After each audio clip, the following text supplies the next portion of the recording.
Hello there, it's Maria del Gallego here from Premier Sotheby's International Realty in Orlando, Florida. I hope this video finds you well. And we continue with our series, Should I Buy or Sell Now? Where we analyze the latest market data to see what it tells us about the market at this moment in time. The report shows us that the upswing in buyer activity has continued during the month of August, sending Orlando home sales into a positive territory for the second month in a row, with an increase of 4% when compared to August 2019.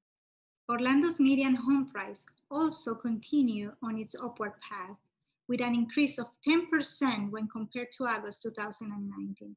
And now the median home price is $275,000. The inventory fell again into a new low of minus 22% when compared to August of last year. The overall inventory of homes was 5,958. I wanted to share with you what the president of the Orlando Realtors Association, Chris Stewart, have to say. Lack of inventory, not lack of buyer activity as you would expect, is clearly shaping up the concerning result of the COVID-19 pandemic. In fact, the availability of single-family properties within our most in-demand prices of $160,000 to $400,000 is startling. Less than a single month supply. Housing economists generally consider a 5 to 6 month supply to indicate a healthy market that is balanced between buyers and sellers. Pending sales in August are up 15.8% compared to August of last year and are down 1.7% compared to last month. New contracts are up 11.4% year over year, and new listings are up to 3.3%. This data is an indication that the market in September is possibly going to show an upward trend too. We have to wait and see for those stats. In this chart, you can see that the average mortgage rate home buyers paid in Orlando in August was 2.85%. Here is an interesting chart where Freddie Mac reported 49 years of recorded history of the 30-year fixed mortgage rates, all the way from April 2nd, 1971 to April 2nd, 2020. As you can see, this year has had the lowest interest rates.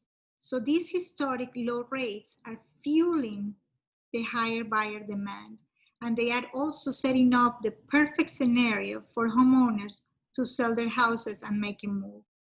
Essentially, it's less expensive to borrow money today. So even as home prices rise, low rates are offsetting the long-term costs associated with the mortgage. If you ever wondered if it's truly the right time to sell your house, consider doing it while home buyer activity is high. It's the basic rule of supply and demand. The best time to sell something is usually when the demand for that item is higher than what is available to purchase. Here is a very important and interesting fact.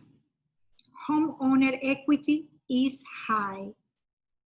One of the reasons why the market crashed during the last recession was because homeowners owed more on their mortgages than what their homes were worth. So many of them simply walked away.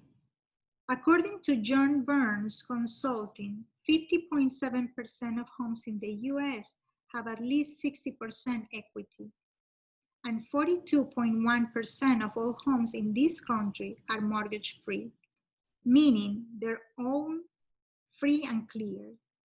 CoreLogic notes the average equity mortgage homes have today is $177,000. That's a tremendous amount for savings for homeowners in the current market. With this much equity in place for the average homeowner, the chance of the market seeing a rush of foreclosures is not likely. Homeowners today have many options to avoid foreclosure. such as selling their homes and leveraging that equity to stay afloat. As a buyer, you can rest assured that your homeownership investment is a sound one, and foreclosures are not expected to dominate the market as they did when the housing bubble burst over 10 years ago.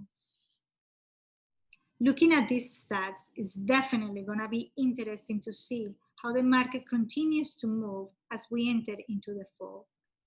As I always say, every family's situation and needs are different, and every market is different. Even within our own city, the markets can vary very much. Contact me. Let's have a conversation. Together, we can analyze your market and your specific situation so you can determine if this is a good time for you to move on with your plans.